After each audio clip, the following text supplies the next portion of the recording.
No one noticed the moment that changed everything. It happened quietly, like a leaf falling in a crowded city park, unseen and unheard.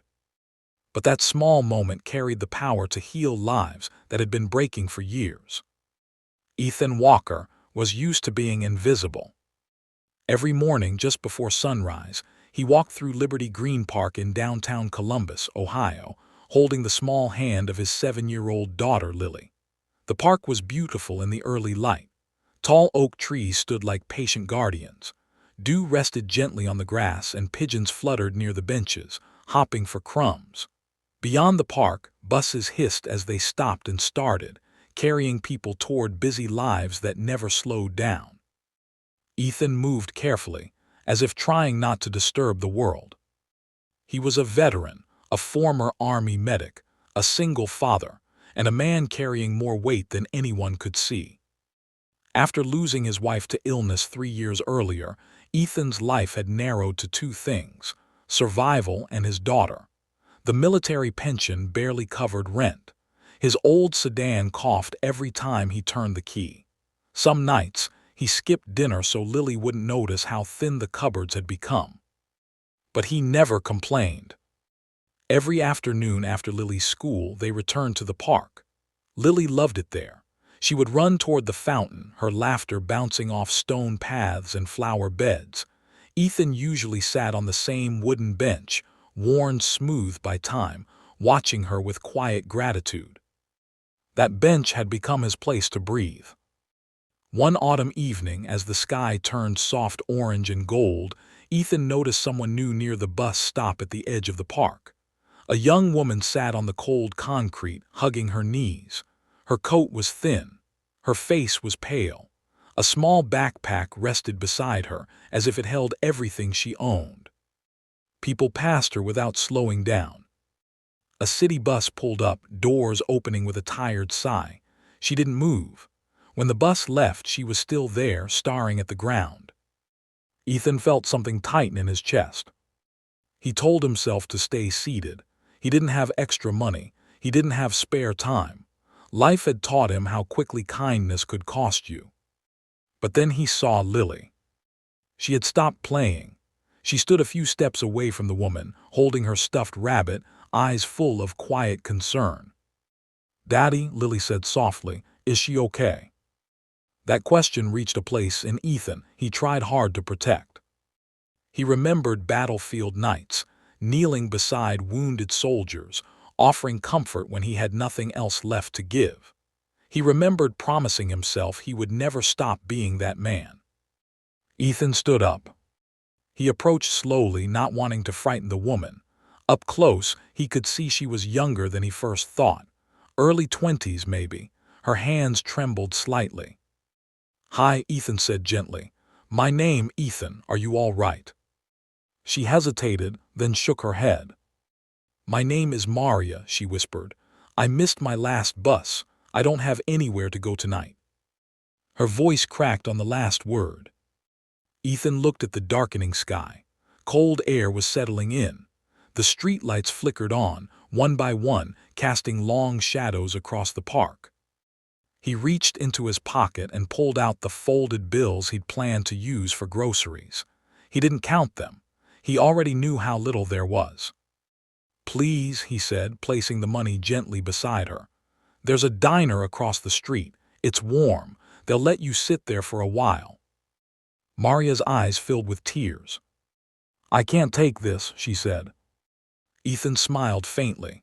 "You're not taking it, you're borrowing hope." She laughed through her tears, a sound fragile but real.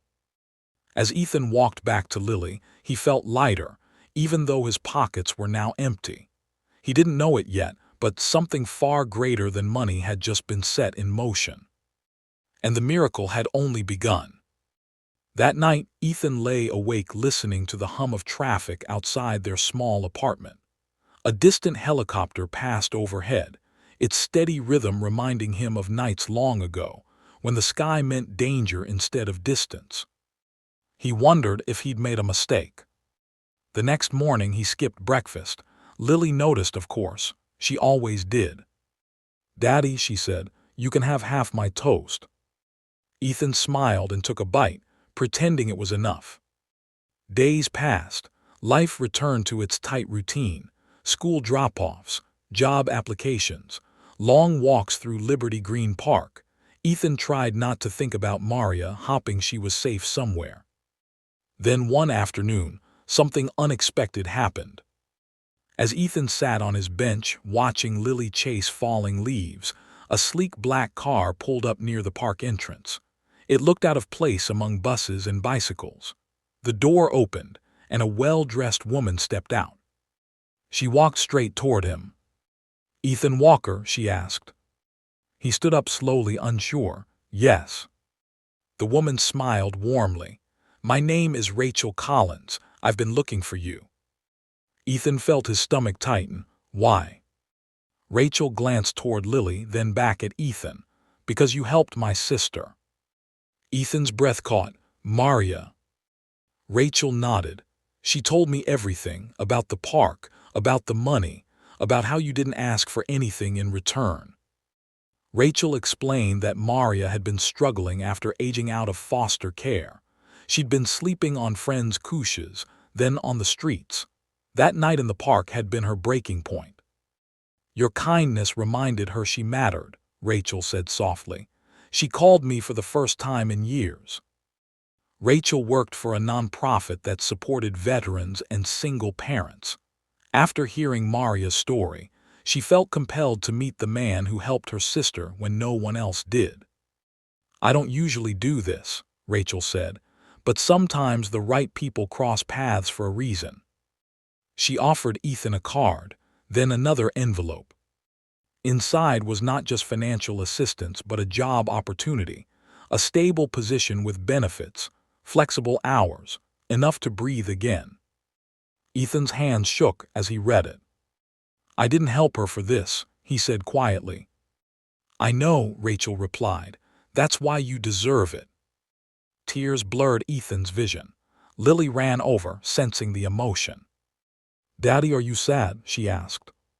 He knelt down and hugged her tightly. "No," he whispered, "I'm hopeful." Weeks later, life began to change. Ethan started his new job. The refrigerator filled again. The old sedan was repaired. Evenings in the park felt lighter, brighter. One afternoon, Ethan saw Maria again. She stood near the fountain, smiling, healthier than before. "Thank you," she said, "for seeing me." Ethan nodded. "Just pass it on." As the sun dipped behind the buildings and buses rolled by, Ethan realized something powerful. Kindness doesn't need an audience. It only needs a moment.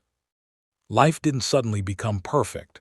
Challenges still came, bills still arrived, memories still surfaced late at night. But something inside Ethan had changed forever. He understood now that miracles rarely arrive with noise. They come quietly, through tired hands, through gentle words, through a choice made when no one is watching. Months later, Liberty Green Park looked different to Ethan. The same trees, the same benches, but now it felt like a place where stories met and lives turned. Lily grew stronger, more confident. She talked about becoming a helper one day, like Daddy. Ethan listened, heart full, knowing the best lessons are lived, not spoken. Sometimes Ethan sat on that same bench and watched strangers pass. Some looked rushed, some looked lost.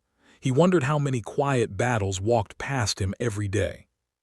He remembered how close he had come to staying seated that evening, how easy it would have been to look away. And he wondered how many miracles never happen, because someone chose silence over kindness. The city kept moving. Cars flowed along the streets. Motorbikes zipped past intersections. Somewhere, a helicopter hovered briefly before fading into the distance. Life was busy, loud, and demanding. But kindness still found its way through. Ethan's story was never about money. It was about humanity.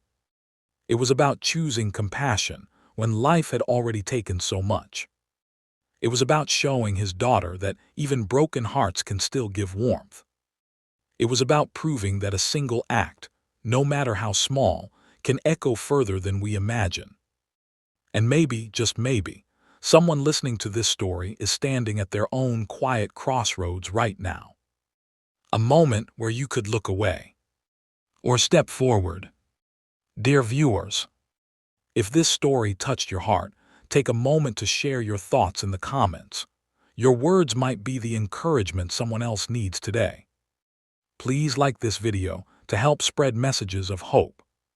Share it with your friends and family, because kindness grows when it's shared. And don't forget to subscribe to Kindness Quest, where real stories remind us that humanity is still alive. Because somewhere in a park, on a street, or at a bus stop, your quiet kindness could be the miracle no one saw coming.